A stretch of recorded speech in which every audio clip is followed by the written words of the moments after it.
मागच्या वर्षी माझा अगदी परममित्र नवीन शहा यांच्या मिसेसचा फोन आला आणि नवीन गेल्याची दुःखद बातमी तिनं मला सांगितली. त्यावेळी दुःख तर झालंच, पण 50 वर्ष जुना असा मैत्रीचा एक धागा तुटला याची जाणीव तीव्रतेने झाली. नवीनची याची माझी ओळख जी झाली ती माझे एक मित्र विजय पोकरणार आणि मी असा एक आम्ही वाद्यवृंद तयार केला होता, त्या निमित्ताने झाली. नवीन शहा पोकरणांचा खूप जुना मित्र होता आणि या वाद्यवृंदामध्ये जी सूत्रसंचालनाची महत्त्वाची जबाबदारी असते ती तो सांभाळत असेल. आणि त्यावेळी सगळ्या वाद्यवृंदांमध्ये एक छोटासा मिमिक्रीचा एक भाग असायचा की मोठमोठे जे नट आहेत त्यांच्या आवाजातनं काही संवाद सादर करायचे, किंवा एखाद्या दिलीप कुमारचा संवाद देवानंद कसा म्हणेल, किंवा एकच संवाद वेगवेगळे नट कशा पद्धतीने सादर करतील, असं या कार्यक्रमाचं स्वरूप असायचं. आणि नवीन शहा यामध्ये फार वाकबगार होता आणि आमच्या ऑर्केस्ट्राचा हा एक फार मोठा आकर्षणाचा बिंदू ठरलेला होता, नवीन शहाची मिमिक्री. आणि तो फार सुंदर रीतीने ती करत असेल आणि त्यामुळे आमच्या वाद्यवृंदाला एक वेगळीच रंगत येत असेल. हा वाद्यवृंदाचा काळ संपला 1-2 वर्षामध्ये, परंतु नवीन शहाची आणि माझी मैत्री अधिकच घट्ट झाली. मला कुठलाही काही अडचण आली की मी नवीन शहाकडे जात असे. आणि नवीन शहा आमच्याकडे वारंवार येत असल्यामुळे माझ्या आई आणि वडिलांशी दोघांशीही त्याचे खूप चांगले संबंध प्रस्थापित झाले होते आणि तो एक आमच्या घरचा एक घटकच बनून गेला होता. म्हणजे आमच्या घरी कुठलाही कार्यक्रम असला की शहा दाम्पत्य हे असणारच. आणि नवीन शहानी ज्यावेळी त्याचं लग्न ठरवलं, म्हणजे त्याचा प्रेमविवाह झाला आणि मला वाटतं त्याच्या पत्नीच्या घराकडनं त्याला विरोध होता आणि या विरोधाला झुगारून त्यांनी हे लग्न केलं आणि फार अतिशय यशस्वी असा संसार करून दाखवला. आणि त्यावेळी अशा काळामध्ये माणसाला नैतिक पाठिंब्याची गरज असते आणि आश्चर्य म्हणजे त्यांनी या त्याच्या काळामध्ये माझी आई आणि माझी पत्नी यांचा नैतिक पाठिंबा मिळवलेला होता. आणि अनेक वेळा तो त्याच्या पत्नीला घरी घेऊन येत असे आमच्या. मी त्यावेळी नोकरी करत होतो, त्यावेळी मी नसायचो, पण तरी देखील तो 1-1, 2-2 तास तिथं बसून आपलं मन मोकळं करत असेल आणि माझ्या आईशी आणि पत्नीशी त्याचा संवाद फार चांगला होत असेल. त्यानंतर आमच्या घरी कुठलाही कार्यक्रम असला की शहा दाम्पत्याची हजेरी असायचीच आणि आमच्या घरच्या सगळ्या लोकांना त्याचा हा जो अभिनय कौशल्य माहिती असल्यामुळे त्याला आग्रह केला जायचा की एक छोटासा कार्यक्रम तुम्ही सादर करा. आणि या सगळ्यांच्या आग्रहाची मान ठेवून तो एक चांगलासा कार्यक्रम सादर करत असेल आणि त्यामुळे लोकांची करमणूक होत असे एवढंच नव्हे तर आमच्या कार्यक्रमाची देखील रंगत खूप वाढत असेल. अशा रीतीने जवळजवळ गेली 50 वर्ष कुठलाही त्यामध्ये खंड न पडता आमच्या मैत्रीचा धागा हा चांगला टिकून राहिला होता. आणि नासी फडके हे जे माझे वडील, त्यांच्या स्मृतीनिमित्त आम्ही जे कार्यक्रम करत असू, या कार्यक्रमांनासुद्धा नवीन आणि त्याची पत्नी हे आवर्जून उपस्थित राहत असत. आणि हा कार्यक्रम झाल्यानंतर 1-2 कौतुकाचे शब्द ऐकवूनच तो मला जात असे आणि ह्या त्याच्या 2 कौतुकाच्या शब्दांचं महत्त्व मला फार मोठं होतं. या बाजूला नंतर तो त्यावेळी नेहरू चौकात राहत असेल, नंतर तो गंगाधाम या ठिकाणी त्याचं निवासस्थान बदललं, परंतु तरी देखील या बाजूला तो आला आमच्या घराच्या बाजूला की आवर्जून आमच्याकडे येणार, आमच्याशी 4 शब्द प्रेमाचे बोलणार आणि जाणार, हा त्याचा नित्यक्रम असायचा. आणि त्यामुळे नवीन शहाचं जे शेवटचं ज्याची माझी भेट झाली त्यात थोडं त्याची तब्येत तो पूर्वीसारखा नाही असं मला जाणवलं. म्हणजे पूर्वी तो कसा असायचा तर अत्यंत उत्साहाने भरलेला, अत्यंत पॉझिटिव्ह दृष्टिकोन, सकारात्मक दृष्टिकोन आणि हसतमुख चेहरा. मी त्याला दुर्मुखलेलं कधी पाहिलं नाही. त्यांनी अनेक व्यवसाय केले, अतिशय यशस्वीपणे केले आणि त्यात त्याला अडचणी आल्या असणार, पण त्यांनी कधी त्याचा फार मोठा बभरा केला नाही आणि कधी आपलं रडगाणं गायलं नाही. कायम तो हसतमुख, लोकांचा उत्साह वाढवणारा, सगळं वातावरण आनंदित करणारा असा हा माझा मित्र होता आणि तो आज नाही याचं फार मला दुःख होत आहे. मी त्याच्या स्मृतीस मनापासून श्रद्धांजली वाहतो.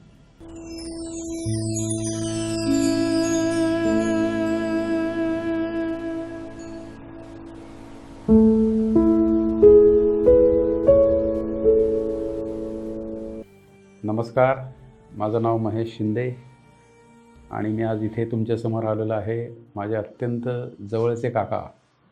खरं तर अशी वेळ माझ्यावरती येईल असं मला कधी वाटलं नव्हतं की काकांचं वर्षश्राद्ध आहे आणि मला काहीतरी बोलावं लागतं आहे. खरं तर नाही यायला पाहिजे होती ही वेळ, एवढ्या लवकर तरी. किमान सगळ्यांचेच लाडके होते आमचे काका. आमचे काका म्हणजे नवीन भाई शहा आणि त्यांचा मुलगा राहुल, तो माझा जिवलग मित्र. राहुलशी कॉन्टॅक्ट झाल्यानंतर त्याच्या पप्पांशी आमच्या गाठीभेटी व्हायच्या. पण खरं सांगायचं झालं तर राहुलपेक्षाही जबरदस्त नॉलेज असलेली व्यक्ती म्हणजे त्याचे वडील. कायम भेटले की फक्त बिझनेस बिझनेस बिझनेस आणि बिझनेस, की तुम्ही बिझनेस कसा करावा, कुठलाही छोटा बिझनेस असतो तर मोठा कसा करता येईल किंवा काय करता येईल. आज आपण जे राहुलबद्दल बोलतो की तो खो खो पाटील आहे किंवा झी मराठीवरती, झी न्यूज चॅनेलवरती तो गाजला, रामराम पाटील, दोन आणा, पण पुढारी म्हणा, वाजोका वगैरे, हे जे आहे, तर खो खो पाटील आज जो आहे त्याच्यामागे खूप मोठी प्रार्थना, खूप मोठे प्रयत्न, खूप मोठं यश हे त्याच्या वडिलांचं आहे. कारण आज आपण रेडिओ ऐकताना आपल्याला 3च नावं ऐकायला येतात: अमीन सायानी, चंद्रशेखर गाडगीळ आणि त्याच्यानंतर सगळ्यांचा पुण्याचा लाडका खो खो पाटील म्हणजे आपला राहुल. तर राहुलला घडवण्यामध्ये, खो खो पाटील घडवण्यामध्ये त्याच्या वडिलांचा खूप मोठा सिंहाचा वाटा आहे. रेडिओ मिर्चीला त्याचं सिलेक्शन झाल्यानंतर खो खो पाटील घराघरामध्ये कसा पोचवायचा हे राहुलच्या पप्पांनी राहुलला सांगितलं. म्हणजे पब्लिक प्लेसमध्ये जा, रिक्षातनं फिर, मजुरांशी बोल, रस्त्यावरच्या लोकांशी बोल, भाजीवाल्याशी बोल, किराणा मालवाल्याशी बोल, सामान्य लोकांशी बोल, त्यांच्या व्यथा मांड. आणि ह्या व्यथा त्यांनी रेडिओवरती मांडल्यानंतर तो जवळजवळ 12 वर्षे रेडिओ मिर्चीला चालला. त्याच्यानंतर वाजोका, दोन आणा, पुढारी म्हणा, हे सगळं जे आपण पाहतो आहे राहुल ॲज अ खो खो पाटील म्हणून, ह्याच्यामागचं सगळ्यात मोठा सिंहाचा वाटा, अगदी पूर्ण म्हटला तरी चालेल, तो आमच्या काकांचा म्हणजे राहुलच्या पप्पांचा. पुण्यामध्ये आपण झुणका भाकर मंडईमध्ये ऐकलं असेल, ते सुद्धा त्याच्या पप्पांनी चालवलेलं आहे. पुण्यामध्ये बासमती तांदूळ किंग म्हटलं काकांना तरी काय हरकत नाही. तुम्ही त्यांच्याशी कधी गप्पा मारायला गेले तर तू काय करतोस, मग तो व्यक्ती कुठल्याही फील्डमधला असेल तर त्या प्रत्येक फील्डमधलं त्यांना नॉलेज होतं. मग त्या फील्डमध्ये तू तुझे क्लायंट कसे गोळा करू शकतोस, तुझा बिझनेस कसा वाढवू शकतोस, किंवा हे असं नाही असं करायला पाहिजे, तसं नाही तसं करायला पाहिजे, तू असं कर, हे सगळं मार्गदर्शन ते फक्त आणि फक्त केवळ राहुलचे मित्र म्हणूनच करत नव्हते, तर त्यांच्याशी एखादा अनोळखी व्यक्ती जरी बोलायला आला तरी ते त्यांना मार्गदर्शन करायचं. अशी ही प्रेमळ व्यक्ती. 21 तारखेला त्यांचा वर्ष पूर्ण होतं आहे त्यांना जाऊन. त्यानिमित्ताने हे मी बोलतो आहे. खरं तर राहुलने मला फोन केल्यानंतर मला असं कसतरी झालं की अरे ही वेळ नव्हती यायला पाहिजे. पण काका काय होते हे जी लोकं काकांना भेटली आहेत त्या लोकांना सगळ्यांना माहिती आहे की नवीन भाई शाह कसे होते आणि काय होते. रॉयल माणूस, दिलदार माणूस. म्हणजे त्यांनी त्यांचं लाईफ ऑर्केस्ट्रा म्हणा, मेलडी मेकर्समध्ये ते होते. म्हणजे त्यांचे जवळचे मित्र म्हणताल तर अगदी सुभाष घईसुद्धा होते. पण कधीही मोठेपणा नाही किंवा काय नाही, डाऊन टू अर्थ. तुम्ही त्यांच्याशी बोलायला लागले की ते तुम्हाला ते आपलेच करून टाकणार, की आपल्याला असं वाटतं की राहुल जाऊ दे, आपण काकांना कधी भेटायचं. ही ओढ त्यांच्याबद्दल प्रत्येक माणसाला होती की तो एकदा जरी भेटला तरी ते आपलेसे करून टाकायचे. असे हे नवीन भाई शाह आमचे लाडके काका. आपण 21 तारखेला सगळेजण भेटूयात, त्यांच्या आठवणींना उजाळा देऊयात. आणि तो कार्यक्रम माझं असं मत आहे की तो दुःखाचा नाही तर आपण आनंदाने साजरा करूयात. की ते शरीररूपी नाही आहेत पण सगळ्यांच्या मनामध्ये ते आहेत आणि ते कायम राहतील आणि त्यांच्या आत्म्यास सुखशांती लाभो हीच माझी प्रार्थना.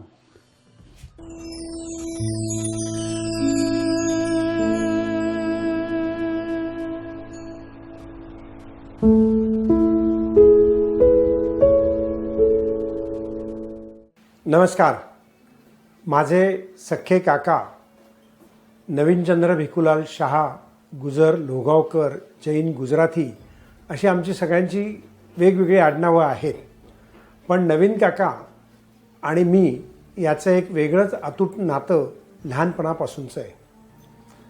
नवीन काका ऑर्केस्ट्रामध्ये बोंगो वाजवत असे, मिमिक्री करत असे आणि त्याच्या सर्व गाण्यांच्या प्रॅक्टिसेस चंद्रशेखर गाडगीळ असतील, विजय फडके, विनय देवरुखकर असतील, विजय पोकर्ण असतील, ह्या सगळ्या आमच्या घरामध्ये त्याची प्रॅक्टिस चालायची.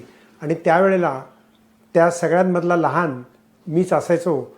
त्यांना पाणी देणं, त्यांना काही त्यांच्या वेगवेगळ्या गोष्टी असेल त्या देणं, वायरिंग सेट करून देणं, अशा अनेक गोष्टी मी नवीन काकाबरोबर करत असे.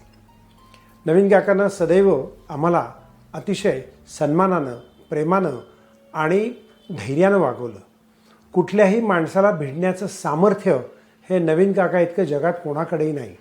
मग ज्ञानी झैलसिंग असतील, बाळासाहेब ठाकरे असतील, मनोज कुमार असेल, मीना कुमारी असेल, राजेश खन्ना, आसरानी, अमिताभ बच्चन यांना भेटण्याचं सामर्थ्य हे नवीन काकामध्ये अवर्णनीय होतं. आणि तेच शिक्षण मला मिळालं आणि मला जीवनामध्ये एक वेगळ्या प्रकारचा उत्साह, वेगळ्या प्रकारचं धैर्य त्याच्यामुळे मिळालं. नवीन काकानं व्यवसाय अनेक केले. बी बियाण्याचा व्यवसाय केला, शेती केली. त्याचप्रमाणे त्यांनी जनशांती अन्न सेवा केंद्र, तुम्हाला माहिती म्हणून सांगतो, देशातला भाजी भाकरीचा जो प्रयोग आहे तो नवीन काकानं जगात पहिल्यांदा केला. अहमदाबादवरनं तो पुण्यात येत होता. खिशात पैसे होते, भूक लागली होती, परंतु अन्न कुठेही मिळालं नाही. त्यावेळेला त्याच्या मनात विचार आला, आपल्याकडे पैसे आहेत पण रेल्वेचा हमाल, पोर्टर किंवा या डब्यात बसलेले जे लोक आहेत यांचं काय. अस्वस्थ झाला, पुण्यात आला आणि लक्ष्मीबाई म्हणून एक आमच्याकडे कामाला बाई येत होती, तिला सांगून झुणका भाकर त्यांनी बनवली आणि ती 50 पैशामध्ये एक वाटीवर झुणका आणि एक भाकरी असं त्यांनी तयार केलं. आणि भांड्याळीमध्ये सुभानशा दर्गा जिथं आहे तिथल्या हमालांना त्यांनी जेवायला दिलं.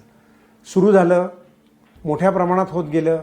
मग ते मंडईमध्ये त्यांनी डेमो दिला, मंडईवाल्यांनी ते सुरू केलं आणि मग बाबा आढावांशी संपर्क झाला आणि त्यांनीच त्याला परवानगी दिली. भवानी पेठेमध्ये 20 पैशामध्ये गाजराचा शिरा हे त्या काळचं वैशिष्ट्य होतं आणि ती भाजी भाकरी गाजली. मेलडी मेकर्सची स्थापना करण्यामध्ये नवीन शहा माझ्या काकाचा सगळ्यात मोठा सहभाग.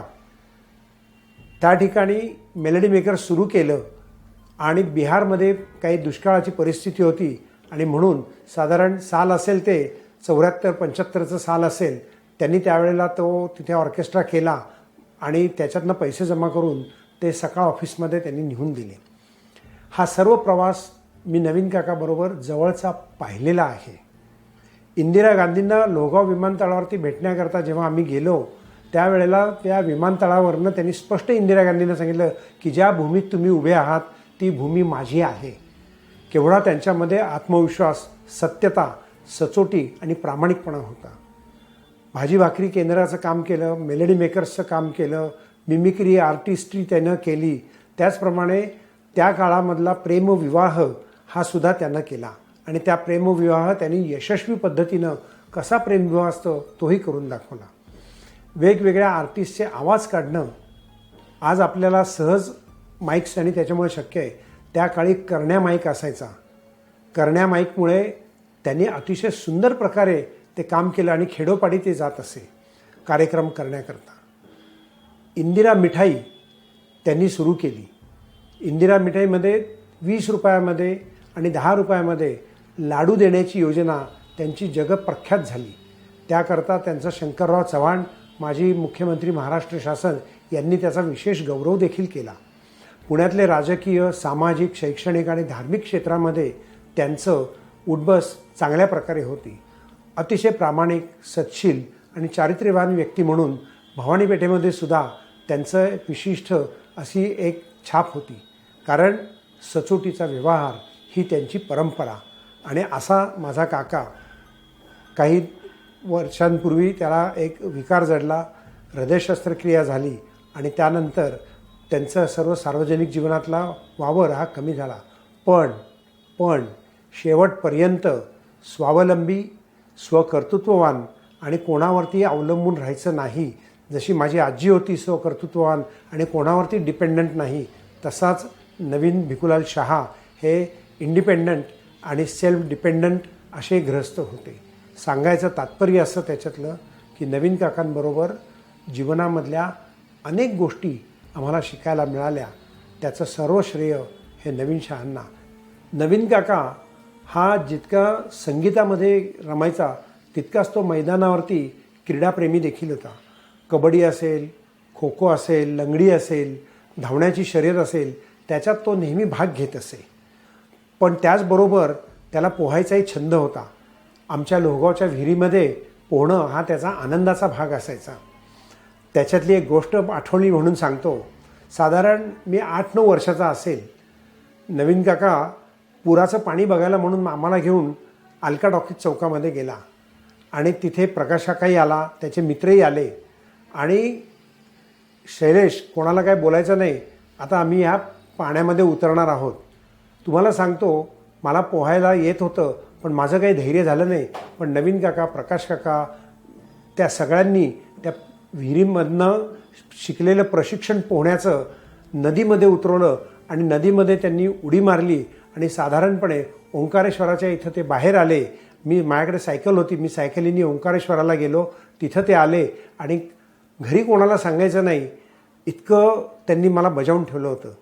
बजावून म्हणजे दमच दिला होता. पण मी माझ्या आईला आणि वडिलांना सांगितलं, रात्री माझ्या आईनी आणि त्यांची आई म्हणजे रंगूबाई हिनी नवीन काकाला ज्या पद्धतीनं काही प्रशिक्षण दिलं असेल किंवा शिक्षा दिली असेल ती आजही माझ्या डोळ्यासमोर आहे. पण नवीन काकाचं एकच वैशिष्ट्य म्हणजे धैर्य. धैर्यामध्ये तो कधीही मागे पुढे नव्हता. धैर्य, चिकाटी, सचोटी, प्रामाणिकपणा हे त्याचे पैलूचे गुण होते असं आम्हाला पण नक्कीच वाटतं. नवीन शाह जिथे कुठे असतील तिथे आता ते आमच्या कुटुंबाला तर आशीर्वाद देतच असतील, परंतु त्यांच्याही आत्म्याला निश्चित शांती मिळाली असेल. परिपूर्ण आयुष्य जगणारं व्यक्तिमत्व म्हणजे नवीन भिकुलाल शाह.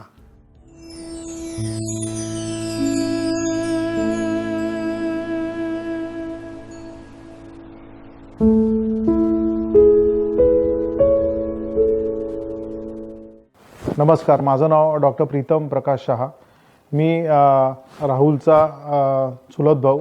नवीन काका हा माझा काका आणि माझे वडील डॉक्टर प्रकाश भिकुलाल शाह, मी त्यांचा मुलगा. आज आपण सर्वजण या कार्यक्रमानिमित्त आपण सगळे एकत्र आलो आहोत. माझे काका म्हणजे नवीन भिकुलाल लोहगावकर म्हणजे राहुलचे वडील. मी राहुलचा चुलत भाऊ. नवीन शाह हे माझे काका. या आपण वर्षश्राद्धाच्या कार्यक्रमानिमित्त आपण सगळे एकत्र जमलो आहोत आणि त्यांच्या आठवणीला आपण उजाळा देत आहोत. मला जे काय आठवतं आहे त्याच्यामध्ये नवीन काका हा खूप वर्सटाईल माणूस होता आणि त्यांनी भरपूर आयुष्यामध्ये भरपूर गोष्टी केल्यात. म्हणजे right from music, melody makers, नंतर समाजकार्य, नंतर वेगवेगळे टाईपचे बिझनेस आणि त्या सगळ्या याच्यामध्ये त्यांनी भरपूर यश मिळवलं आहे. आमच्या कुटुंबावर बरीच संकटं आली, त्याच्यामध्ये सुद्धा माझे वडील प्रकाश शाह, माझे काका सुमतीलाल गुजर आणि नवीन काका हे सगळे खांद्याला खांदा उभं राहून त्यांनी सगळ्या या सिच्युएशन्सला खूप चांगल्या पद्धतीने फेस केलं.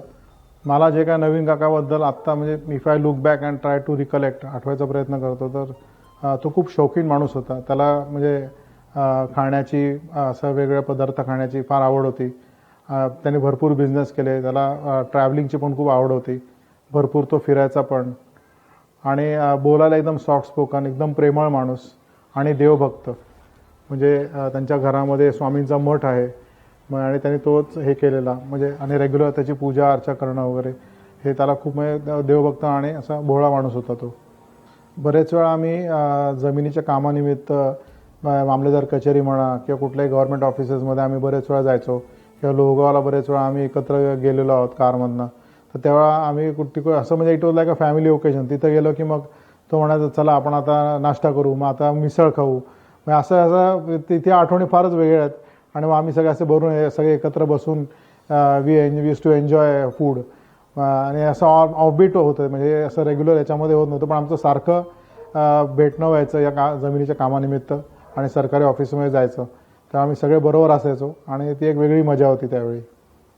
शेवटची आठवण म्हणजे मला माझे वडील बेडरिडन होते बरेच दिवस आणि एकदा कुणाची डेथ झाली होती म्हणून नवीन काका इथे आमच्या बिल्डिंगच्या इथे जवळ आला होता आणि तेव्हा त्यांनी विचार व्यक्त केला की त्याला वरती माझ्या वडिलांना भेटायचं आहे म्हणजे भावाला भेटायचं आहे. पण त्यावेळी तो म्हणाला की गुडघ्याला त्याचा पायाला काहीतरी लागलेलं आणि गुडघ्याला त्रास होत होता. त्यामुळे तो म्हणाला की आता मी कसं वरती येऊ आणि मग मला भेटायची इच्छा आहे. पण मग ते त्यावेळी मी म्हटलं अरे मी तुला खुर्चीवर बस, मी तुला उचलून वरती घेऊन जातो, मग तुमच्या दोघांची भेट तरी होईल. पण ते समाव त्यावेळी राहिलं आणि ती शेवटचीच भेट ठरली, माझी पण ती शेवटचीच भेट ठरली. आणि अशा भरपूर आठवणी आहेत मनामध्ये आणि आज आपण सगळेजण त्यानिमित्ताने भेटलो आहोत. तर यांना उदाहरण पण बॉटम लाईन म्हणजे वॉज अ व्हेरी देवभक्त माणूस आणि शौकीन माणूस आणि त्यांनी त्याचं लाईफ त्यांनी चांगलं एन्जॉय केलं. कामं कष्ट पण भरपूर केले पण एन्जॉय पण तेवढंच केलं.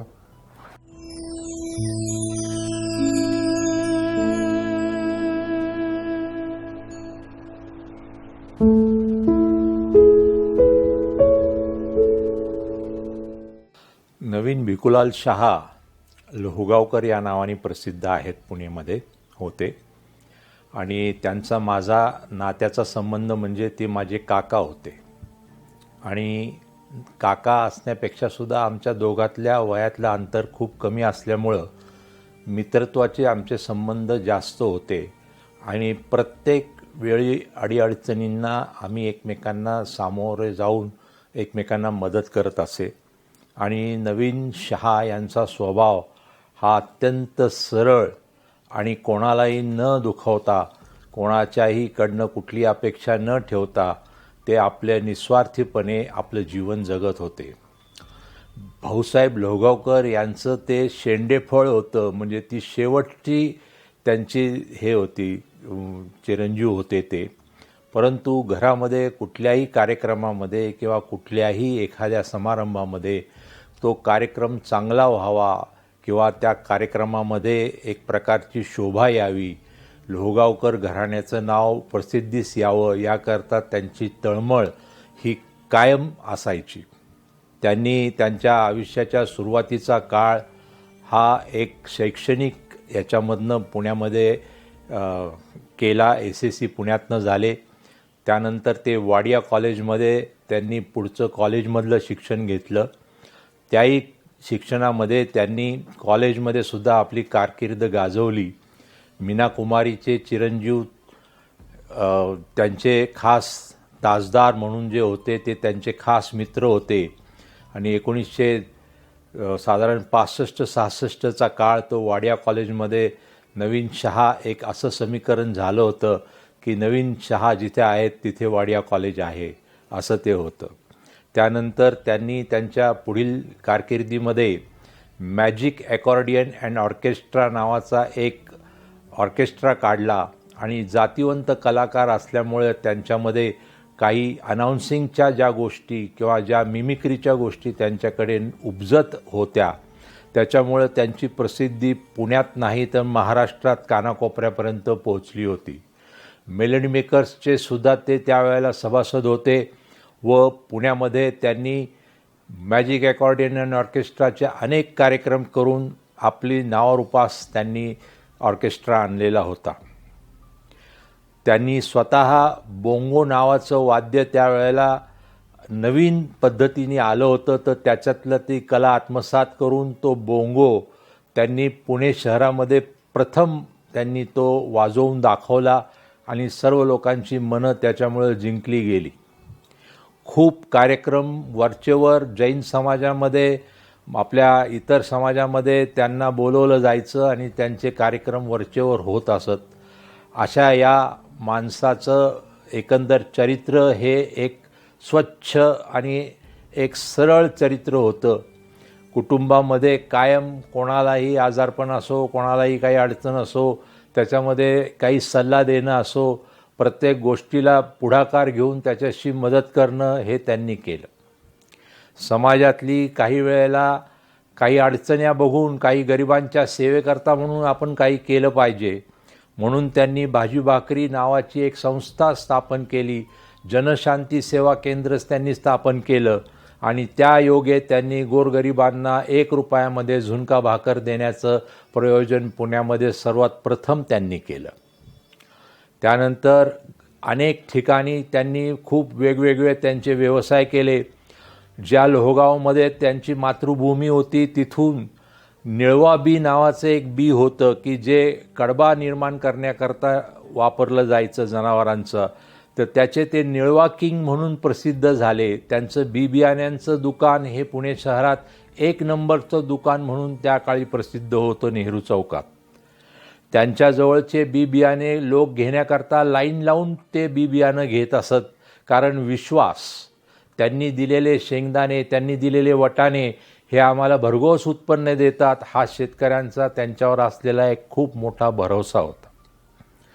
त्यांनी खूप अशा संस्थांमध्ये पण कामं केली, खूप ठिकाणी कामं केली आणि अशा या पवित्र आणि स्वच्छ माणसाच्या निधनाला आज 1 वर्ष पूर्ण होत आहेत. त्यांच्याबरोबर माझे जवळचे खूप म्हणजे प्रेमाचे संबंध होते. त्यांना काही अडचणी ज्या वेळेला निर्माण व्हायच्या, काही कायद्यातल्या अडचणी निर्माण व्हायच्या, त्यावेळेला ते माझा सल्ला आवर्जून घ्यायचे व माझा त्यांचा एक वेगळाच असा प्रेमाचा संबंध होता. त्यांचा इतर कोणावरही जेवढा विश्वास नव्हता तेवढा माझ्यावर विश्वास होता. ही एक त्यांनी माझ्यासाठी दिलेली पावतीच होती. महाराष्ट्रामध्ये त्यांनी त्या काळी 1965-66 साली आंतरजातीय विवाह त्यांनी केला. त्या विवाहाला खूप मोठा एक प्रकारचा विरोध असा या समाजामध्ये होता, परंतु त्या समाजाला सुद्धा त्यांनी न जुमानता त्यांनी सामोपचाराने व वेगवेगळ्या पद्धतीने त्याचं हे करून एक समाधान व्यक्त करून त्यांनी त्यांचा सुखी संसार करून दाखवला. आणि अशा या सर्व कार्यक्रमांमधनं त्यांनी त्यांच्या जीवनामध्ये जे चढउतार आले त्याच्यामध्ये काही वेळेला त्यांना अडचणी निर्माण व्हायच्या. त्यांनी गाड्यांच्या सर्व्हिसेस म्हणजे टेम्पो सर्व्हिसेस किंवा ट्रॅव्हलिंगची सुद्धा कामं त्यांनी केली, परंतु त्याची कधी त्यांनी लाज किंवा तमा बाळगली नाही. व संपूर्ण जैन समाजामध्ये त्यांना नवीन शेठ या नावाने ओळखले जायचे, कारण ते पापभिरू होते. त्यांना कोणी दुश्मनच नव्हतं. त्यांचं वागणं हे कधीही स्वच्छ असायचं. त्यांचं माझे जे संबंध होते ते फार वेगळे होते आणि आज आपल्यामध्ये ते नसल्यामुळं त्यांची उणीव खूप जाणवते. आणि या संपूर्ण कुटुंबावरती त्यांनी केलेल्या वेळोवेळी जी मदत आहे, आता मदत म्हणजे काही आर्थिकच केली पाहिजे असं नाही, परंतु एखादं काही कार्यक्रम कुटुंबामध्ये असेल, एखादं काही प्रयोजन कुटुंबात असेल तर त्याला त्यांनी कधीही विरोध दर्शवला नाही. म्हणजे त्यांची केवढी मोठी त्याच्यासाठी सहमती असायची. वास्तविक पाहता या अशा संपूर्ण या त्यांच्या आयुष्याकडे पाहता त्यांच्याकडनं काही गोष्टी नवीन पिढीने घेण्यासारख्या आहेत. हिशोबामध्ये जे हिशोब कॅल्क्युलेटरवर लोकांना 5 मिनटं लागायची कॅल्क्युलेटरवर, ते हिशोब ते तोंडी करायचे आणि 2 मिनटात सांगायचे की हा इतका इतका हिशोब आहे तुमचा. त्यांनी सीड सप्लाईंग, कपड्यांचा, गारमेंट्सचा व्यवसायाची त्यांना नैसर्गिक आवड होती व कुठल्याही इतक्या वर्षांच्या व्यवसायामध्ये त्यांनी कधीही कुठलाही उधारीचा प्रकार त्यांच्या दारामध्ये कधी कोणी माणूस पैसे मागायला आलाय असं कधी घडलेलं नाही. त्यांचा मित्रवर्ग नासी फडकेंचे चिरंजीव विजय फडके,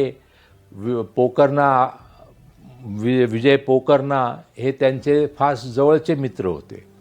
विजय शर्मा हे त्यांचे सर्व जवळचे मित्र आणि यांनीसुद्धा त्यांची खूप एकमेकांना ते वरचेवर असे सल्लामसलत करून त्याच्यातनं ते समस्या काही आल्या तर त्या बाजूला करून ते पुढं सरकायचे.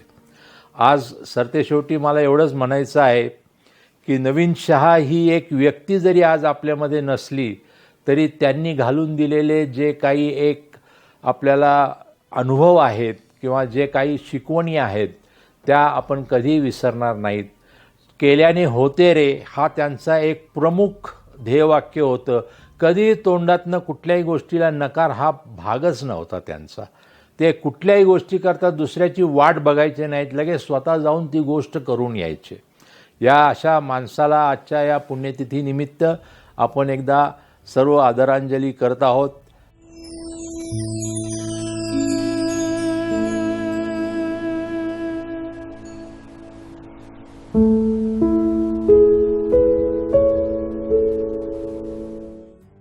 जय जिनेंद्र.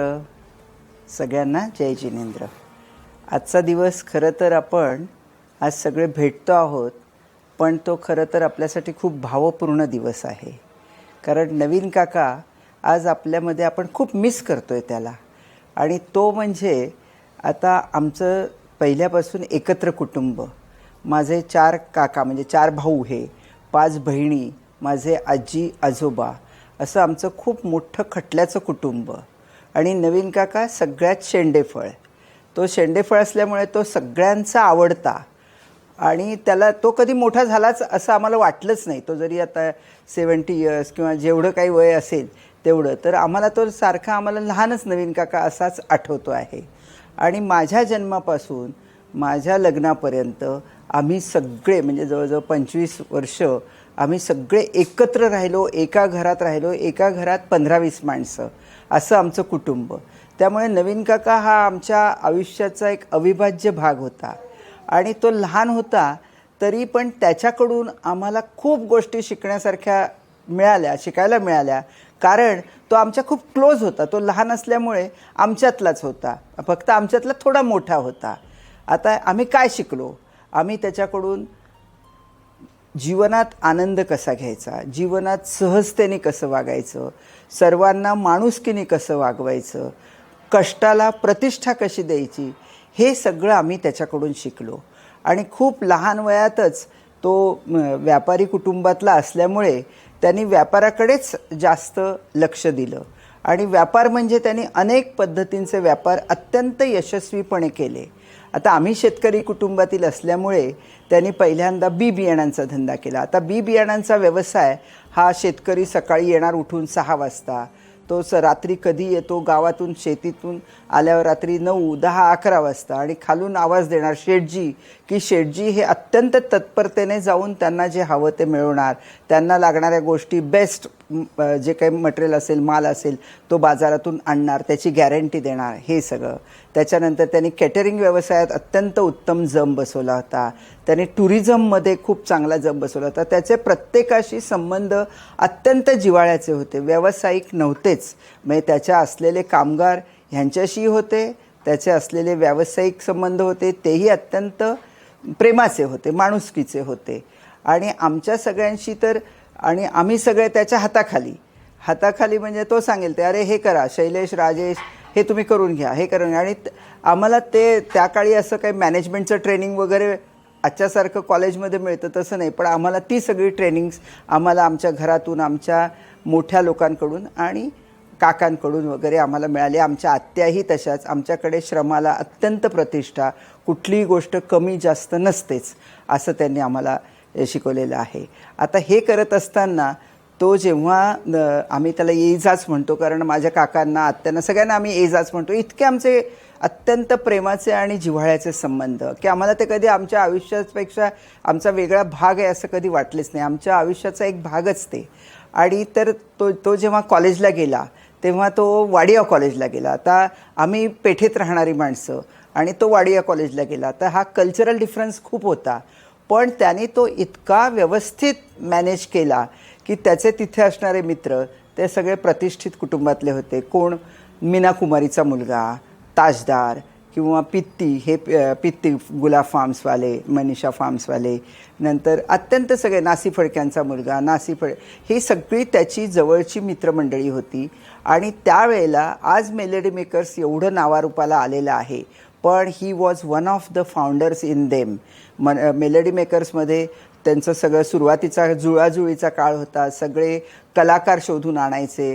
त्यावेळेला फिल्म इन्स्टिट्यूटमधून ते तिथले कलाकार शोधून आणून तिथले नायक, नायिका, गायक ह्या सगळ्यांना आणायचं आणि तिथे करायचं. मला एक प्रसंग आठवतो, तो आम्हाला सगळ्या ह्या गोष्टींमध्ये आम्हाला इन्व्हॉल्व करायचा आणि त्यामुळे आम्हाला हे सगळं खूप जवळून बघायला मिळालं, जे आम्हाला कधीच शक्य नव्हतं. तर त्यावेळेला मीना कुमारी एकदा वाडिया कॉलेजमध्ये प्रमुख पाहुणी म्हणून येणार होती. तर ह्यांनी आम्हाला सगळ्यांना दुपारीच नेऊन ठेवलं होतं की तुम्ही बसा, मीना कुमारी येणार आहेत. आणि मग आम्ही खूप जवळून मीना कुमारी, त्यांचं भाषण, ते सगळं आम्ही ऐकलं. तर हे एक म्हणजे आठवण त्याची. नंतर त्या सगळ्या ज्या मेलडी मेकर्सच्या त्या सगळ्या ज्या प्रॅक्टिस व्हायच्या त्या आमच्या घरात व्हायच्या. तर त्यामुळे आम्हाला राजेश शैलेश यांनासुद्धा तो काहीतरी वाजवायला बसवायचा, बोंगो वाजवायचा तो स्वतः, आणि अत्यंत उत्तम नकलाकार होता तो.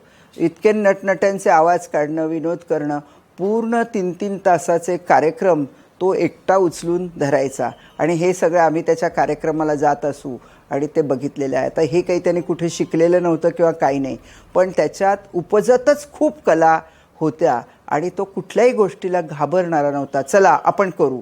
आणि ही जी हिंमत आहे ही त्यांनी आम्हाला सगळ्यांना दिलेली आहे. आज आम्ही त्याला सगळ्यांना खूप खूप मिस करतो. सरोज काकी, त्यांच्यावर त्यांचं अत्यंत प्रेम. नंतर पप्पूसाठी तर त्यांनी अगदी म्हणजे त्याला उत्तम शिक्षण मिळावं, त्यासाठी त्याला पाचगणीच्या बेस्ट स्कूलमध्ये ठेवलं, त्याला सगळं व्यवस्थित मिळावं म्हणून त्याच्यासाठी पूर्ण तो अगदी म्हणजे आपल्याला घरासाठी जे काही करायचं बेस्ट ते तो करायचा. पण शेवटी थोडासा तब्येतीने त्याला दगा दिला आणि आम्ही त्याला खूप खूप मिस केलं. म्हणजे आमचा अजूनही विश्वास बसत नाही की तो आपल्यात नाही.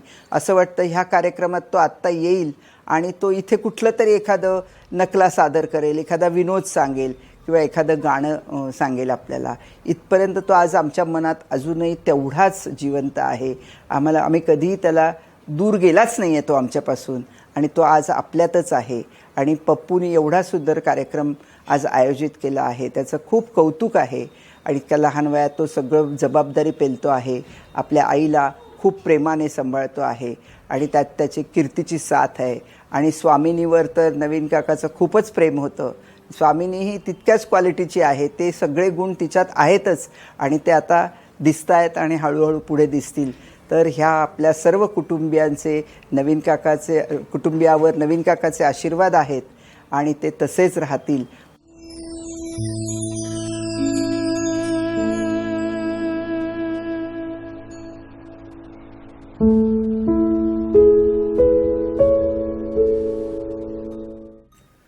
नवीन मामा हे आमचे सर्वात लाडके मामा. त्यांच्याबद्दल आठवणी इतक्या आहेत की किती सांगू आणि किती नको. एक 2-3 छोटे इन्सिडेंट सांगतो जे मामांवर आम्ही आत्तापर्यंत म्हणजे पप्पूबरोबर मी शेअर केलेले आहेत. सगळ्यांना आणि हे कल्पना आहेत आमच्या सगळ्या बहिणींना. जेव्हा आम्ही छोटे होतो, वय असेल आमचं 5 आणि 6, सर्वात छोटा मी, तर आम्हाला मामा पुण्याहून मुधोळला यायचे आम्हाला पुण्याला सुट्टीसाठी घेऊन यायला. तर हे कमीत कमी म्हणजे आम्हाला म्हणजे दर सगळ्या वेकेशनला, समर वेकेशन्स आम्ही पुण्याला यायचो. महिना 2-2 महिने राहायचो आणि परत आम्ही मुधोळला जायचो. तर मामा आम्हाला दरवेळी घ्यायला यायचे. आणि हे आठवणी जे आहेत पुण्याला आल्यावर पण इतके आहेत की समर वेकेशन्समध्ये त्यांनी आम्हाला SP तलावावरती घेऊन जायचे स्विमिंगसाठी. असंच एक इन्सिडेंट अजून एक सांगतो. आम्ही लोगावला गेलो होतो, मी आणि मामा. रिटर्न येताना ब्लू डायमंड हॉटेलजवळ आम्ही बघितलं की मोठी गर्दी होती. ही गोष्ट आहे 1978 मधली. बाहेर इतकी गर्दी. मग मामा म्हटले, अरे एवढे गोटू गर्दी आहे इथं, बहुतेक इथं कुठला तरी ॲक्टर नाही तर ॲक्ट्रेस आले असतील, तर आपण एकदा बघू आणि आपण भेटू. त्या गर्दीतून मी आणि मामा दोघंही आत ब्लू डायमंडमध्ये गेलो, काउंटरवरती गेलो. आणि मामा काउंटरवरती सांगितले की मला म्हणजे आत्ताच कळालं की धर्मेंद्र इथं आलेले आहेत, तर मला त्यांना भेटायचं आहे. आणि मी जनशांती हे जे व्हेंचर केलेलं आहे, ज्यांनी आपण लोकांना 2.5 रुपयेमध्ये आपण लोकांना जेवण पोट भरून देतो. तर काउंटरवाले म्हटले की तुम्ही बसा, आम्ही तुम्हाला एक 5-10 मिनिटांनी कळू. जसं हे सांगून आम्ही बसलो तर लगेच आम्हाला धर्मेंद्रकडून कॉल आला. म्हणजे त्यांनी आम्हाला मेसेज पाठवला की त्यांना वरती पाठवा म्हणून. मी आणि मामा वरती गेलो, बहुतेक 3rd किंवा 4th फ्लोअरवरती. मग आम्हाला धर्मेंद्रांनी व्यवस्थित आम्हाला म्हणजे जे काही रुटीनमध्ये जे काही आपले हे असतात आदराने आम्हाला इन्व्हाइट केलं. आम्ही बसलो आणि मामाने त्यांना जनशांतीबद्दल सगळ्या गोष्टी सांगितल्या त्यांना. आणि मामाने त्यांना रिक्वेस्ट केला की तुम्ही एकदा येऊन आमच्या किचनला या जनशांतीमध्ये, आणि आम्ही जे 2.5 रुपयामध्ये लोकांना जे जेवण देतो त्याचा तुम्ही स्वाद घ्यावा. धर्मेंद्र लगेच त्यांचा होकार दिला आणि म्हटलं तुमचे डिटेल्स देऊन जावा आणि आम्ही येऊन जाऊ. जेव्हा झैलसिंग तुमच्या किचनमध्ये येऊन गेलेले आहेत, जे प्रेसिडेंट होते आपल्या भारताचे, तर मी पण नक्कीच येऊन त्या तुमच्या किचनमध्ये येऊन मी जेवण करून जाईन. ही एक मोठी आठवण आहे जे मी तुम्हाला म्हणजे मामांबरोबर मी गेलो म्हणून मला धर्मेंद्रची भेट झाली तेव्हा.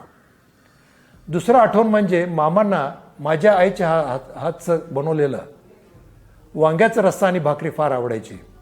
जेव्हाही ते मुधोळ यायचे तर ते म्हणायचे, सुवर्णा माझ्यासाठी तू वांग्याची भाजी आणि भाकरी बनव. आणि ते इतकं आनंदाने जेवायचे की ते आणि आम्हाला पुण्यालाही जेव्हा माझी आई यायची तेव्हाही त्यांचं असायचं, गोटू मम्मी आली आहे का तुझी, आली असेल तर तिला सांग वांग्याची भाजी आणि भाकरी बनव, मी जेवायला येतो. असे कित्येक वेळा मामांनी घरी आले, पण त्यांनी दरवेळी जेव्हा यायचे ते माझ्या आईच्या हातचं वांग्याची भाजी आणि भाकरी खायला म्हणजे कधी त्यांचं डिमांड असायचं आणि ते डिमांड फुलफिल करायला ते माझ्या घरी बिबीवाडीत येऊन ते जेवण करून जायचे. असे अनेक गोष्टी आहेत की जे म्हणजे आपण जे सांगत बसतो आपण त्याला तासन तास आपल्याला ह्या गोष्टीचं तुम्हाला एक एक इन्सिडेंट सांगावं लागेल. अजून एक त्यांना असं असायचं की माझी आई म्हणजे बाकी सगळे माझे मावश्या म्हणजे मुंबईला असायचे, खानदेशला असायचे आणि पुण्यामध्ये असायचे. पण माझी आई एकटीच अशी होती की जी 350 किलोमीटर लांब असायची. आणि पूर्वी माझ्या गाव म्हणजे मुधोळवरून पुण्याला यायला कमीत कमी 8 ते 8.5 तास लागायचे. आणि त्या भागात म्हणजे येणं तसं तेव्हा सुविधा नसायची. ट्रेन यायचं असेल तर काही ट्रेननी म्हणजे जर्नी करायला लागायची, नंतर आपल्याला बसनी प्रवास करून मुधोळ गाठावं लागायचं. आणि सकाळी एकच बस अशी होती की जेणेकरून आम्ही मुधोळवरून पुण्याला यायचो. आणि ती बस असायची मुधोळवरून 22 किलोमीटरवरती एक गाव आहे जमखंडी म्हणून, तिथं ती बस असायची सकाळी 5:30 वाजता. तर आम्ही सकाळी जेव्हा आम्हाला यावं लागायचं समर वेकेशनला पुण्याला, तर आम्ही उठायचो 3:30 वाजता, तयार व्हायचो, आमच्या गाडीतून आम्ही यायचो जमखंडीला, नंतर बसमध्ये बसून आम्ही पुण्याला यायचो. आणि या सगळ्या गोष्टी करायचे मॅनेज मामाने. तर ह्या गोष्टी म्हणजे इतक्या आहेत ते सांगणं आम्हाला म्हणजे आठवणी इतक्या आहेत. तर त्यांचा आमच्यावरती जो प्रेम असायचा जेव्हाही आम्ही पुण्याला यायचो, आम्हाला म्हणजे जसं तुम्हाला आत्ताच बोललो की बाबा स्विमिंगसाठी आम्हाला SP तलावाला घेऊन जायचे, पिक्चरला घेऊन जायचे आणि असे भरपूर गोष्टी आहेत. काही वेळा आम्हाला लोगावला पण घेऊन जायचे. तर अशा अनगिनत गोष्टी आहेत जे आम्ही मामांबद्दल आमच्या डोक्यात इम्प्रिंट झालेले आहेत, जे आम्ही कधीच विसरू शकत नाही.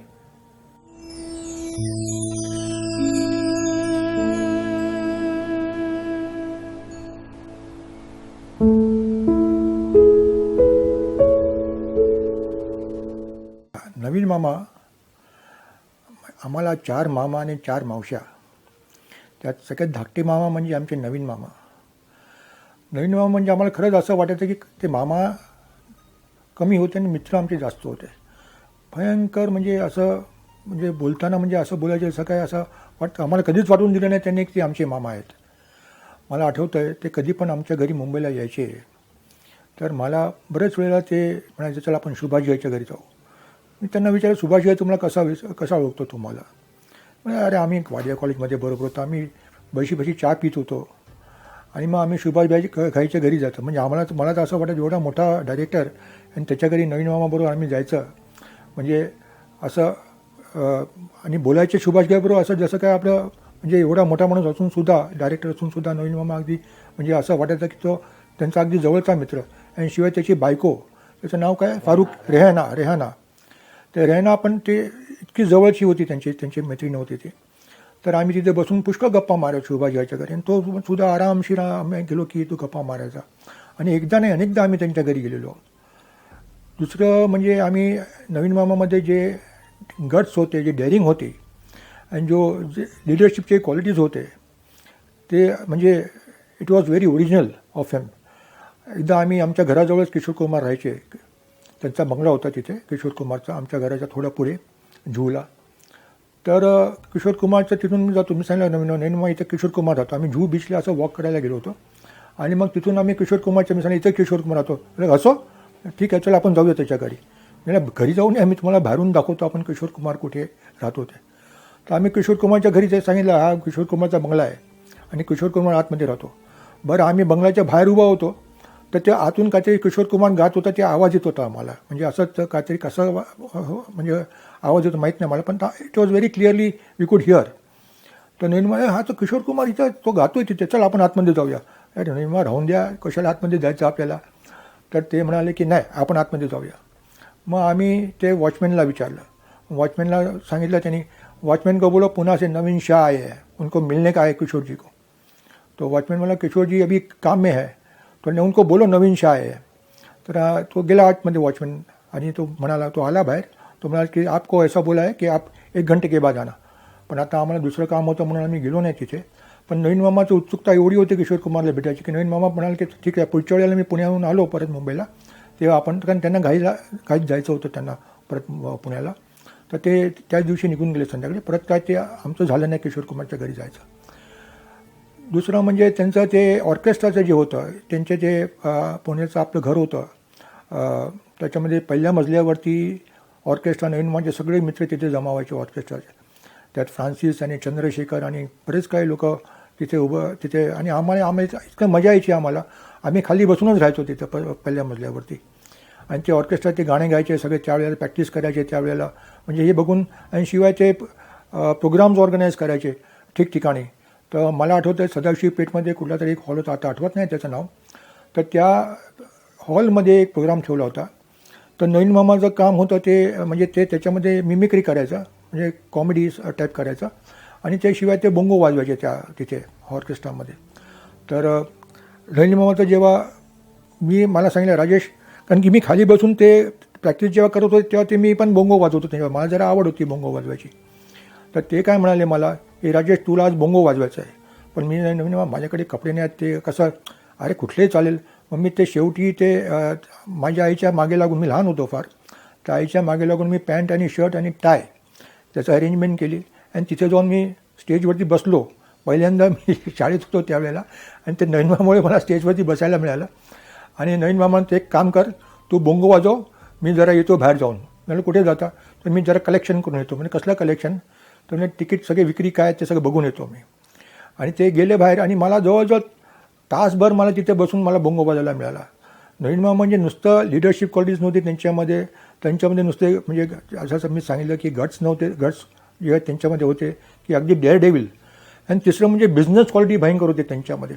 प्रत्येक गोष्टीमध्ये म्हणजे कसं आपण ह्याच्यामधून पैसे बनवू शकतो आपण, म्हणजे ते इतके ओरिजिनल आयडियाज होती त्यांच्याकडे की ह्याच्यामधून असं आपण करू शकतो, तसं करू शकतो, इतकं असं केलं तर एवढे पैसे मिळतील, असं केलं तेवढे पैसे मिळतील. पण that was another quality which Naveen मामा हॅड. आणि ही वॉज हार्डकोअर बिझनेसमॅन असं मला तरी वाटतं. ते म्हणजे त्यांचं जे ओरिजिनॅलिटी होती ते कोणामध्येच म्हणजे फार रेअरली. आणि प्रत्येक गोष्टीमध्ये कुठली गोष्ट अशी सिरियसली वगैरे घ्यायची नाही, अगदी म्हणजे लाईटली सगळं घ्यायचं. म्हणजे असं नाही की कुठलं कोणावर, मी पाहिलं ना त्यांना ओरडतात ते, कोणावर माझ्यावर पण बरेच वेळा ओरडलेत. पण तसं काय मनात काय नाही, म्हणजे अगदी एकदम ओरडायचं आणि तेवढा पुरतं मग ते विसरून जायचं, मग परत मग नॉर्मल होऊन जायचे ते. म्हणजे ही वॉज, म्हणजे अगदी सांगतो की लॉस ऑफ नवीन मामा म्हणजे आम्हाला एवढे लहानपणापासून आठवणी आहेत. आणि जेवढं प्रेम नुसतं मला दिलं नाही त्यांनी, पण ते सगळे जे आमचे बहिणीची मुलं किंवा भावांची मुलं त्यांच्या, इतकं प्रेम सगळ्यांना त्यांनी दिलेलं आहे. म्हणजे अतिशय प्रेमळ होते ते. म्हणजे त्यांचं जे म्हणजे we cannot forget him ever, असं तरी म्हणजे मला तरी फार चांगला अनुभव त्यांचा झाला. म्हणजे कधीच नाही विसरणार नाही. आणि त्या आठवणी आता आपण आठवतो तर आपल्या डोळ्यातून ते म्हणजे इमोशनल होऊन जातो त्याचा. मला दुसरं एक आठवतं आहे की ते जेव्हा त्यांचे ते सरोज मामीच्या बरोबर त्यांचं जे चालू होतं, तर ते मला पुष्कळ वेळा तिथे घेऊन जायचे. ते विजू फडके म्हणून त्यांचे एक मित्र होते. तर त्यांच्या मित्राच्या तिथे that was his meeting point. त्यांच्या तिथे मला वाटतं सारसबागेच्या तिथे कुठेतरी राहायचे ते. तर बरेच वेळा चल आपण जाऊया, म्हणजे कुठे जायचं, तर स्कूटरवर बस, तुला एक जागेवर घेऊन जातो. तर स्कूटरवर बसायचं आम्ही. तर स्कूटरवर बसायचं आणि मग ते सारसबागजवळ तिथे ते सरोज मामी त्यांची मीटिंग पॉईंट होती. तर तिथे आम्ही तिथं जाऊन सरोज मामीला भेटायचो. म्हणजे आम्हाला अगदी असं म्हणजे काहीतरी असं म्हणजे something which we had never known ना, वी असं म्हणजे सरोज मामीला घरी का नाही आणत, अरे आणू रे मामीला आपण घरी आणू, ते पण ती पण वेळ थांब जरा जरा सगळं व्यवस्थित होऊन ते मग आपण मामीला घरी आणू. म्हणजे इतकं असं म्हणजे आम्हाला अगदी, आम्ही मुंबईहून यायचो. आम्ही म्हणजे पहिल्या प्रकाश मामा म्हणा, सुमती मामा म्हणा, कांती मामा म्हणा, नवीन मामा म्हणा, सगळ्यांना भेटायचं. आम्हाला साधना मावशी, मालूम मावशी, आम्ही म्हणजे वी आर व्हेरी नाईस. म्हणजे इतकी छान. कधी कधी असं वाटायचं की आपण वैभव काय म्हणतात ते, ज्याला वैभव म्हणतात, की आपल्या एवढे मामा, एवढ्या मावश्या, त्यांची मुलं, म्हणजे ह्यालाच वैभव म्हणतात मला वाटतं. आणि we were very lucky to have taken birth आणि नवीन मामासारखे आम्हाला मामा मिळाले.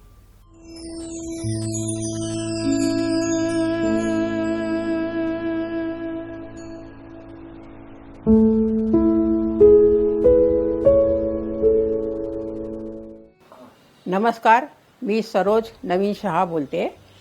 मला जे काय बोलायचं आहे ते माझ्या मिस्टरांविषयी मी बोलणार आहे. आणि त्यांनी केवढं काय केलं, त्यांनी काही कष्ट केलेत आणि त्यांनी काय मेहनतीचे मिळवलेले मेहनतीने काय मिळवलेत त्याबद्दल मी बोलणार आहे. त्यांनी मेहनत म्हणजे शेतजमीनमध्ये पीक कसे काढणे, काय काढणे ते मलासुद्धा त्यांनी दाखवलेलं आहे. जेव्हा घरी मला म्हणाले की अगं 5 हमाल येणार आहेत, त्या 5 हमाल तो जेवू घालशील का? म्हटलं हो घालते मी. तर त्यांना मी भाकरी आणि पिठलं खाऊ घातले. आणि त्यांनी त्या केंद्राला जी सुरुवात केली, पहिली केंद्र म्हणजे झुणका भाकर मंडईमध्ये उघडली. आणि नंतर ते सुरुवात करून त्या लोकांना हमालांना सांगितलं की तुम्ही हे सुरू ठेवणार का? तर हमाल लोकांना की आम्ही करू सर्वात ठेवू. परत नंतर त्यांनी झुणका भाकर नंतर जनशांती कष्टाची भाकर ही सुरू केली. कष्टाची भाकरसुद्धा त्यांना हमालांना आम्ही सुरुवात करून दिली. नंतर आम्ही जनशांती सेवा केंद्र म्हणून हे केंद्र उघडलं. आणि 2-3 ठिकाणी हे केंद्र कमिशनर ऑफिसमध्ये पण उघडलं आम्ही. आणि 2-3 ठिकाणी त्यांनी उघडलं, एक रास्ता पेठेत उघडलं. अशी केंद्र उघडत गेले ते. आणि नंतर मला म्हणे आपल्या दुकानात तू काय करशील का? तर मी म्हटलं हे त्यांना गरिबांना मी जेवण देऊ शकते.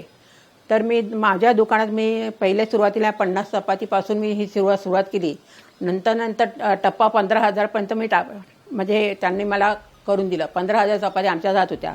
हॉस्पिटल आणि आपल्या हॉटेल्स वगैरे या ठिकाणी आमच्या चपाती जात होती. चपाती भाकरी.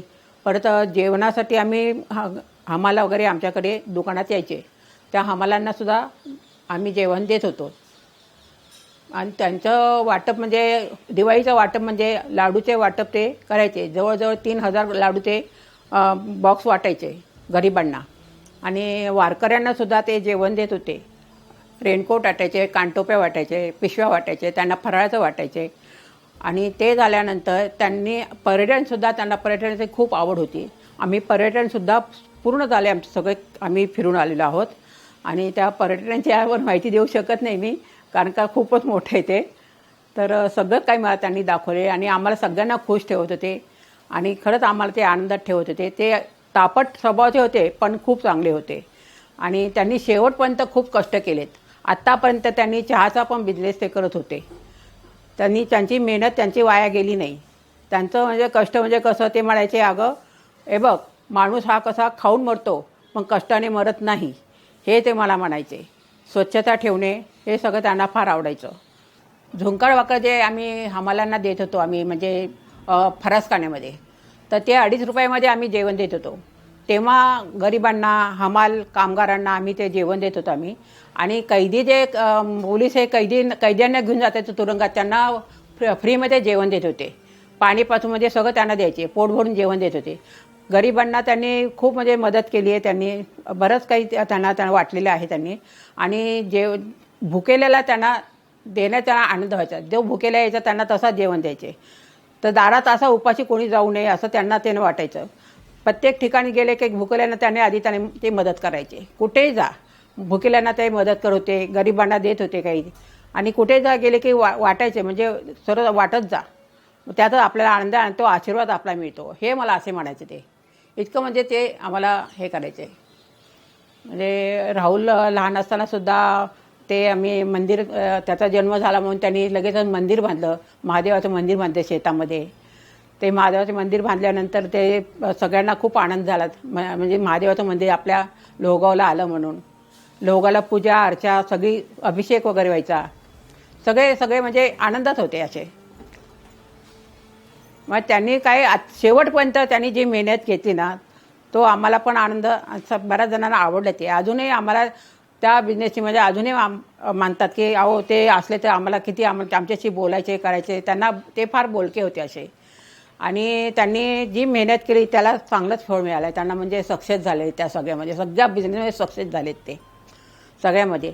स्वतः ट्रिपा पण करायचे, म्हणजे स्वतः म्हणजे गाडी घेऊन जाते आणि इंदोर ठिकाणी म्हणा, कुठे सातारा म्हणा, कुठे महाबळेश्वरला म्हणे, स्वतःसुद्धा माल घेऊन जायचे. ते गव्हाचा बिझनेससुद्धा त्यांनी केला, पिठाचा बिझनेस त्यांनी केलेला आहे, बरेच बिझनेस त्यांनी केलेले आहेत असे.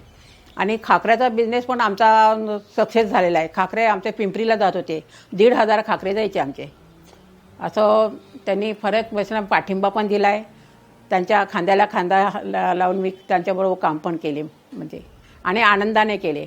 कुठल्या गोष्टी मी नकार दिला नाही त्यांना, कारण त्यांनी इतकं छान मला समजावून सांगत होते, त्यामुळे माझा बिझनेस सगळा सक्सेस झाला. असं आहे.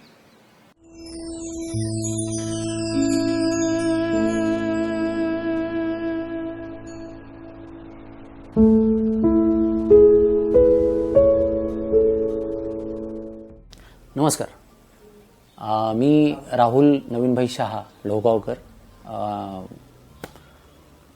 माझे पप्पा त्यांनी म्हणजे खरं तर माझ्या करिअरला भरपूर त्यांनी पुश दिला. म्हणजे मी जेव्हा माझे पप्पा अनाऊन्सर होते, मेलडी मेकर्सला फाउंडर मेंबर होते ते.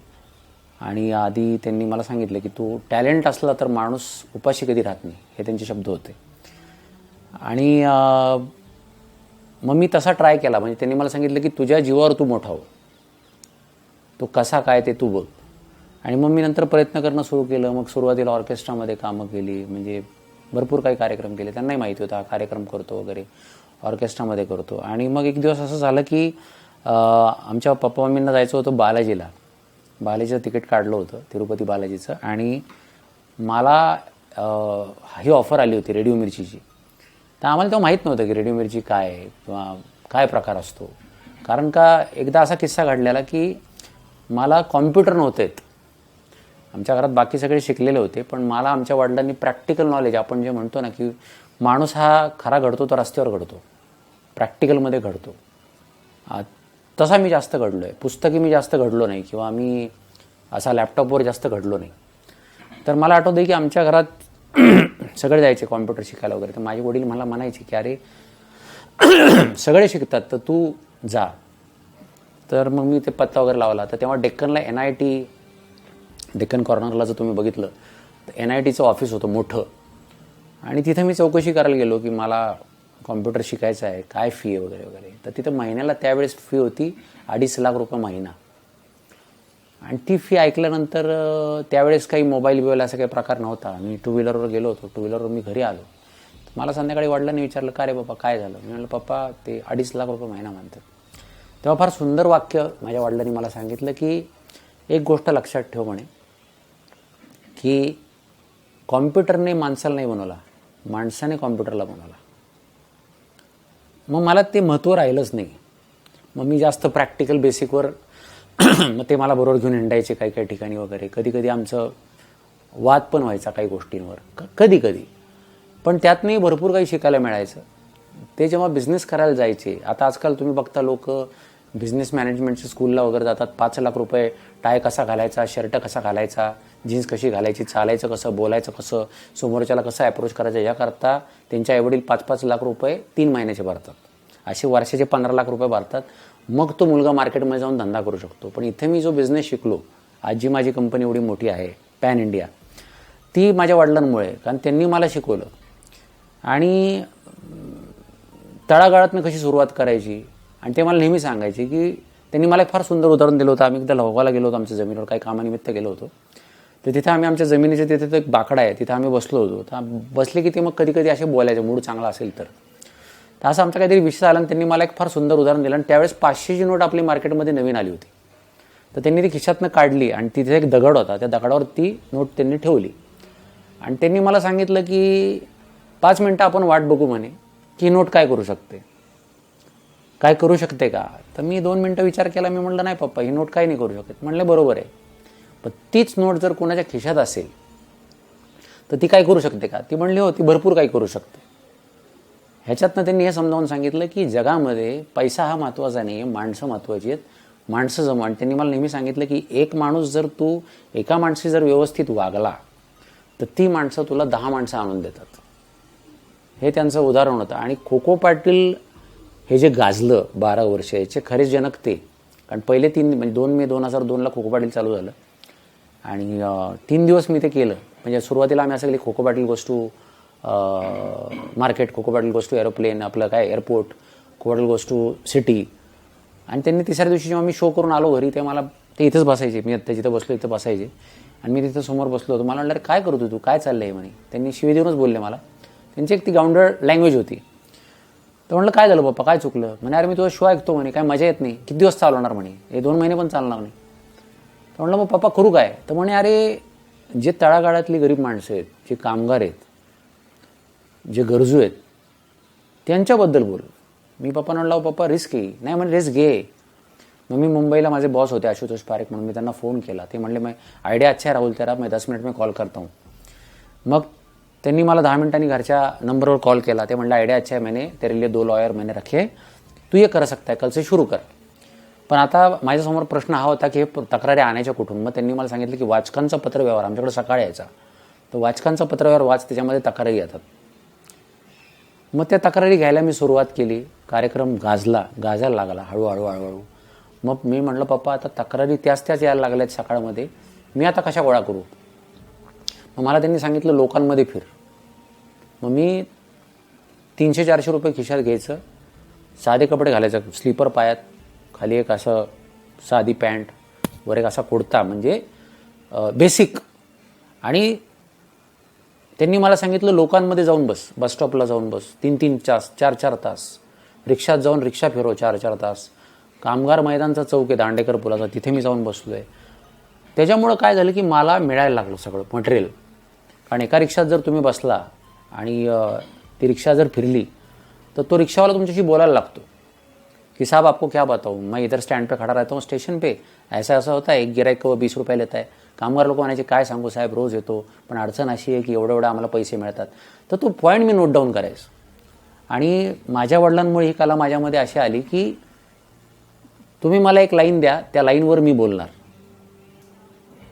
ही कला मला त्यांच्यामुळे अवगत झाली. आणि मला हा त्यांचाच आशीर्वाद आहे आणि स्वामींचा आशीर्वाद आहे की मला आज ज्यात कधी स्क्रिप्ट लागली नाही बोलताना.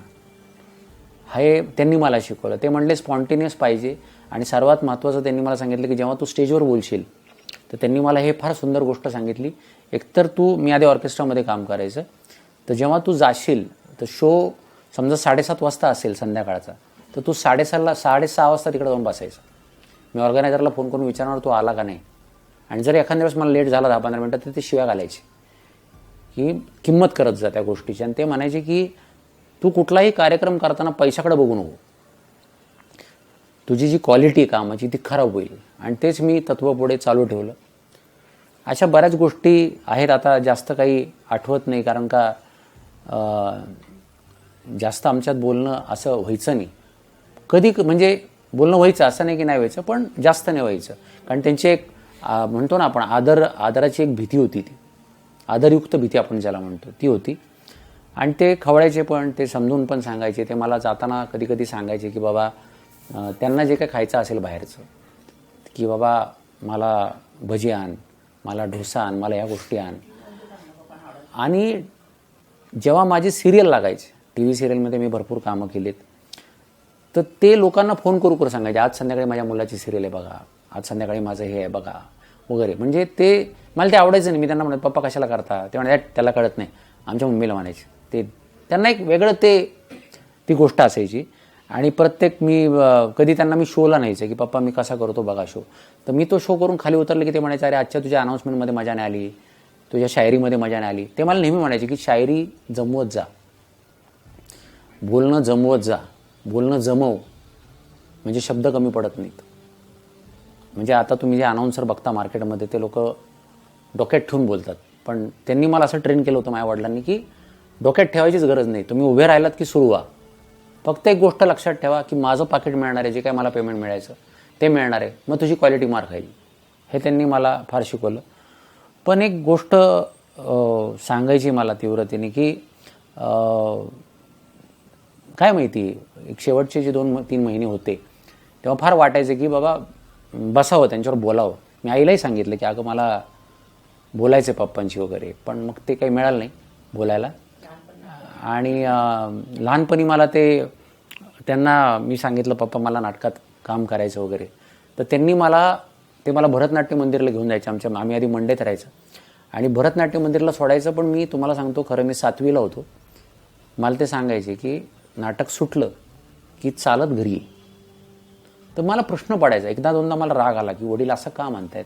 पण तिसऱ्यांदा मला एक गोष्ट कळाली की वडिलांनी असं का सांगितलं की मला रस्ते काढावे म्हणून.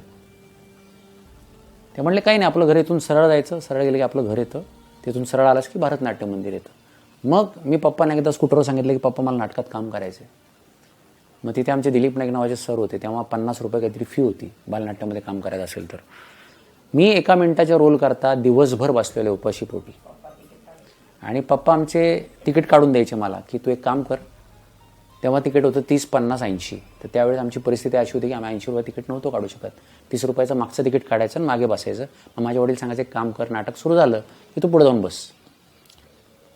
तर ह्या अनेक अशा गोष्टी आहेत, आता आठवत नाही. पण मिस करतो पप्पांना आणि एवढंच सांगेन की त्यांनी परत यावं ही इच्छा. मिस यू पप्पा. मिस यू बाबा.